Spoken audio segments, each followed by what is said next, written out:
So for my sophomore year of high school, it was the first time ever I created a routine. It was my solo performance for a competition we were having. So the night before, I was meticulously changing my choreo, making sure I remembered everything, and it was to my liking. Then, when the day finally came, I froze up. I looked dumb. I looked so bad in front of everyone. And for perspective, according to Laura Diorio, for a solo routine, Vimosi recommends a piece be no longer than 2 minutes and 20 seconds. So for 2 minutes, I was making a complete fool of myself.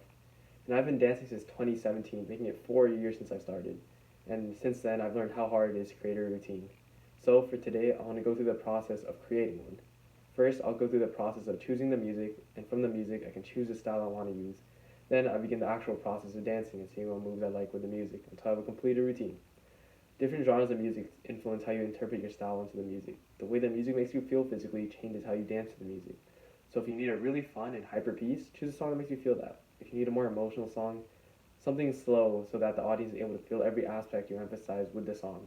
Really absorb all aspects of the song. The deeper in detail you go into the song, the more meaningful and detailed your dance becomes.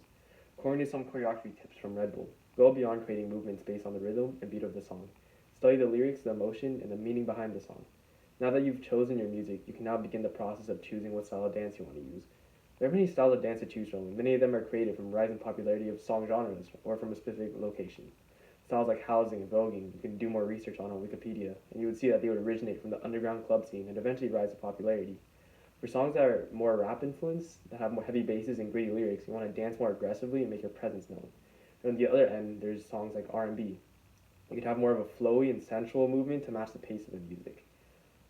And according to this Red Bull article, you need to balance a specific style of dance with your unique interpretation of the music you're dancing to. There are many styles, but only one you, so make sure your dance represents who you are. After choosing what style you want to present the music, now is the hard part of actually dancing. Being able to dance on the spot to the music will allow for the creation of the dance to come naturally.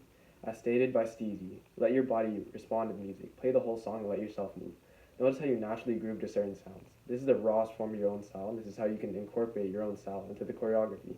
This is called freestyling, and eventually you can organize all your freestyle moves to one fluid organized dance. Once you have your dance, all that's left is to practice your work. Advice given by the Sozo staff. As you practice, make sure all the steps coordinate fluidly with one another. You will know you've rehearsed the solo enough when you can perform the moves without even thinking about them. Any performance will look miles better if you have practiced enough until it becomes muscle memory. Even though you created the moves, the choreography won't look completely natural on you unless you practice. Dancing is one of the most physically and creatively taxing hobbies to have, but the satisfaction from performing and putting your own creative work out there is so gratifying.